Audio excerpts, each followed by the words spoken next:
Olá pessoal, tudo bem com vocês? Sejam bem-vindos a mais uma aula do nosso curso avançado de lapidação.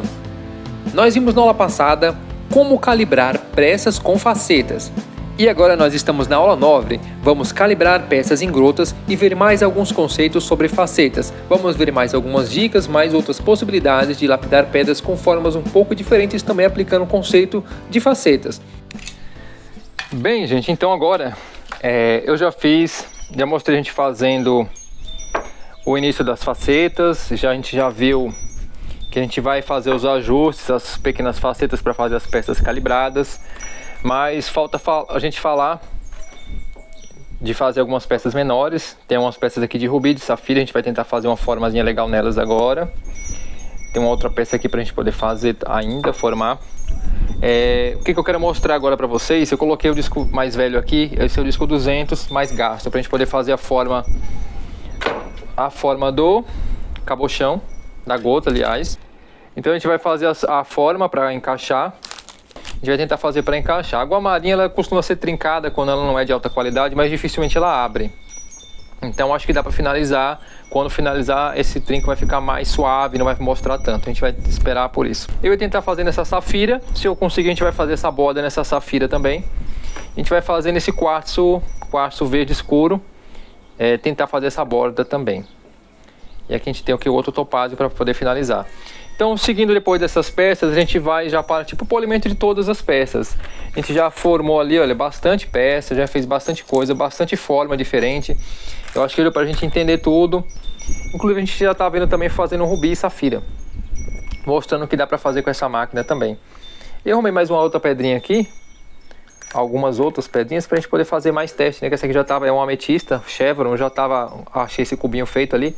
Dá pra gente tentar fazer facetas aqui e mostrar todo o processo fazendo todas as facetas para vocês verem. Então a gente vai usar esse modelo para fazer também. Importante que vocês já entenderam como funciona o cubo. Quanto mais bem feito vocês fizerem esse paralelepípedo, vamos chamar assim, mais fácil fica para fazer as facetas. Se você treinar a fazer isso daqui, vai ficar mais fácil você treinar a fazer facetas.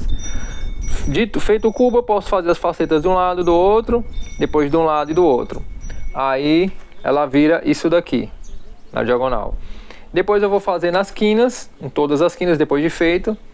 Depois disso aqui feito, eu vou fazer todas as quinas e ela vai virar isso daqui. Melhorou agora, né, a imagem. Então, isso daqui, essa mesma forma dessa desde que eu apare as quinas. Então, depende do que você vai fazer aí. Essa aqui já é uma forma mais difícil.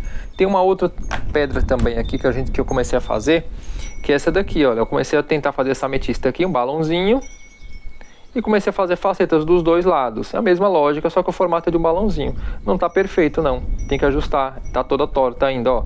Mas dá pra ver que fica já fica mais legal numa pedra cristalina a gente fazer facetas na frente e no verso da pedra, fica mais legal para usar com um pingente preso aqui, ó.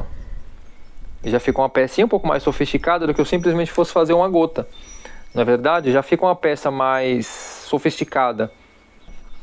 Então beleza, a gente vai agora, chega de conversa, né? Vamos mostrar fazendo as outras peças para vocês verem.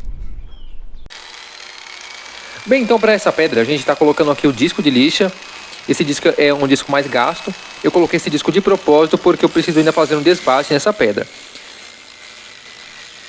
Como eu quero um desbaste um pouco mais rápido, eu poderia até usar o disco de lixa número 100, mas a gente está fazendo no 200 para ter uma precisão. Como essa pedra é uma pedra grande, ela poderia sim estar sendo desbastada no disco 100, só para a gente melhorar, ter um pouco de agilidade nessa forma da pedra. Então eu vou usar primeiro esse disco um pouco mais gasto, porque o primeiro passo eu preciso diminuir o tamanho dessa pedra para que ela caiba dentro daquela medida que eu tenho como referência.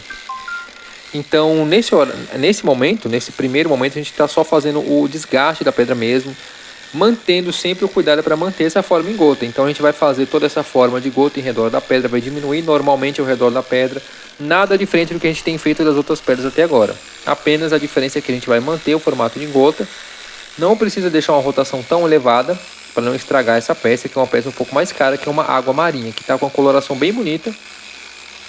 Águas marinhas são boas de trabalhar porque ela aparentemente parece que tem um trincado ali dentro, mas esse trincado praticamente desaparece quando a gente termina de lapidar a peça. São muito boas de serem lapidadas e não quebra.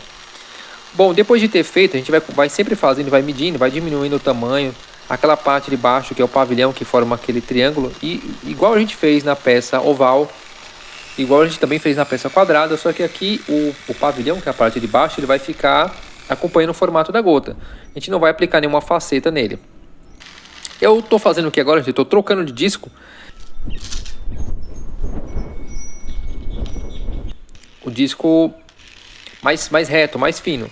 Então, para poder finalizar essa última parte, eu já troquei logo para o disco de lixa número 400 e o disco de lixa reto. Então, depois de ter formado a peça, de ter dado a forma para caber praticamente dentro, apenas para ter o cuidado de não ultrapassar o tamanho, olha só, ela já encaixa, tá vendo?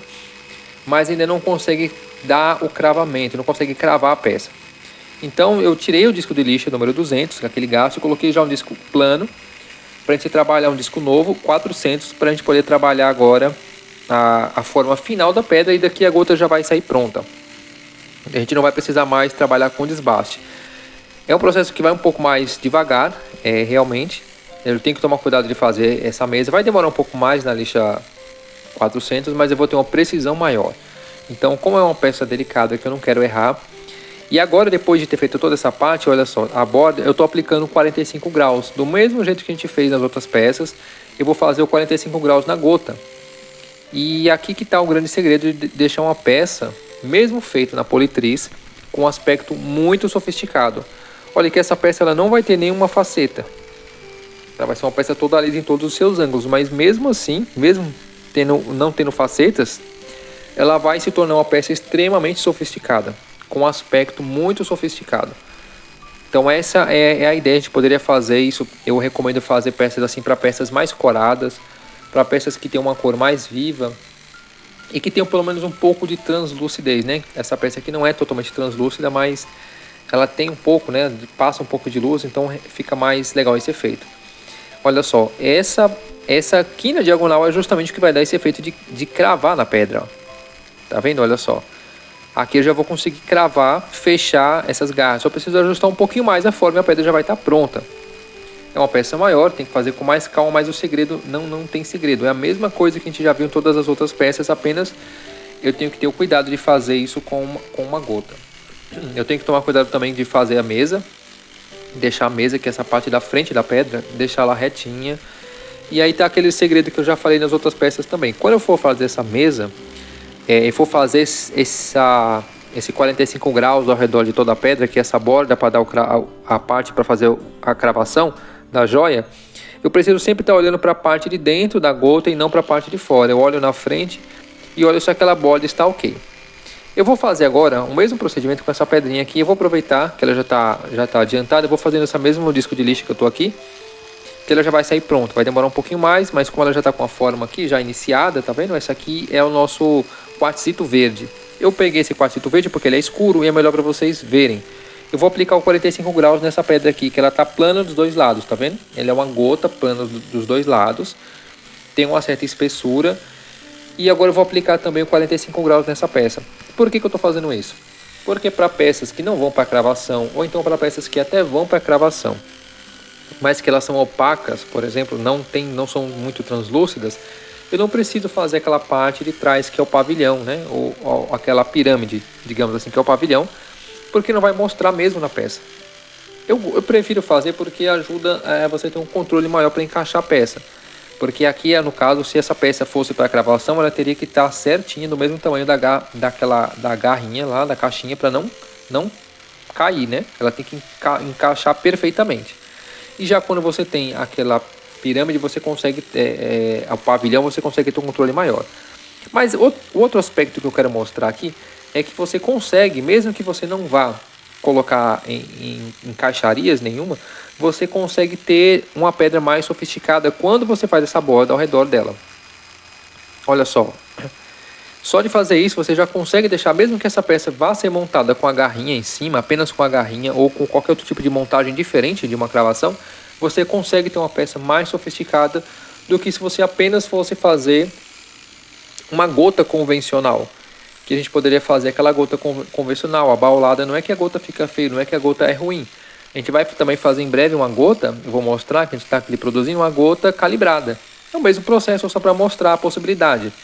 mas eu quero mostrar que a peça fica mais sofisticada, você consegue trabalhar outras peças e dar um ar mais sofisticado, mesmo em pedras, digamos, mais simples, né, que possam ser mais simples, dar um acabamento mais sofisticado. Essa é a ideia, né, deixar uma peça com uma cara de joia mais sofisticada. Quando a gente vai fazendo essa borda ao redor. Essa borda em gotas eu acho um pouquinho mais difícil, mas com o tempo você vai fazendo.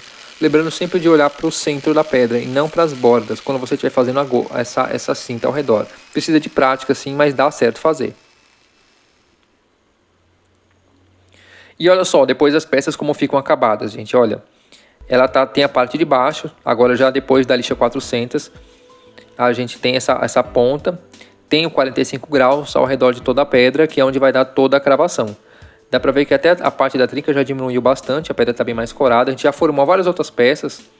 Olha só as duas comparando. Como eu tenho uma pedra aqui, tá vendo essa pedra verde, escura? Ela não passa luz, então não precisaria fazer essa parte de trás como eu fiz na água marinha, na pedra azul. Olha, mas mesmo assim, quando você olha de frente, você tem esse acabamento mais sofisticado. Eu estou escolhendo essa pedra verde porque é melhor para a gente olhar. Mas olha, olhando assim de frente as duas, como fica, tá vendo? Você nem vê. E essa mesma forma a gente consegue fazer em outras pedras também. Por exemplo, essa aqui é uma pedra, é quase um navete, né? Um cabochão. Essa pedrinha aqui é uma safira de rio. Ela é levemente esverdeada.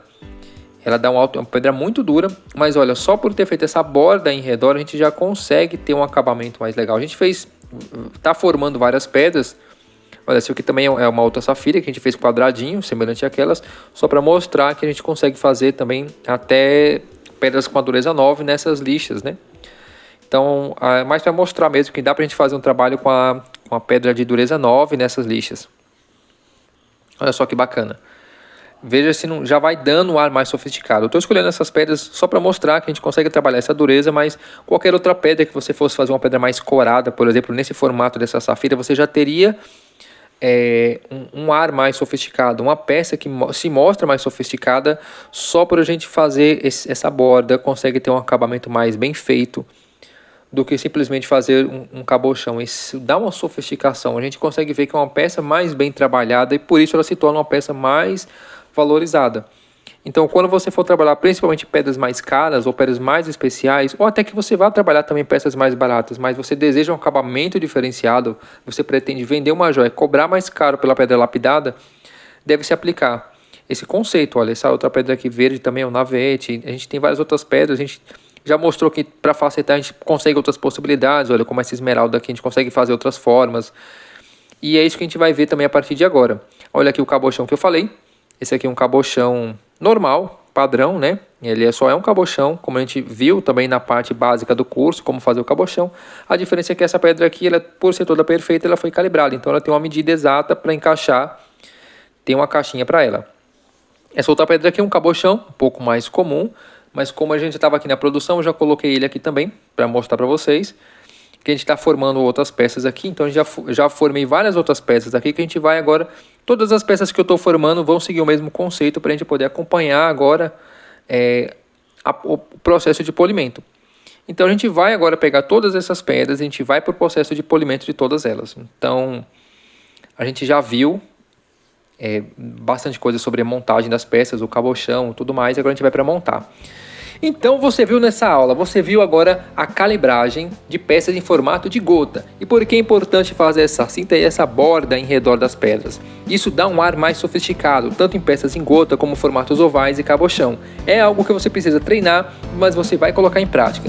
Mas a partir de agora, com as peças todas formadas, a gente já vai para um nível acima e vamos começar a dar polimento em todas essas pedras. Como a gente consegue dar polimento nessas facetas e nessas pedras com acabamento diferenciado? É o que a gente vai ver na próxima aula. Então, até lá!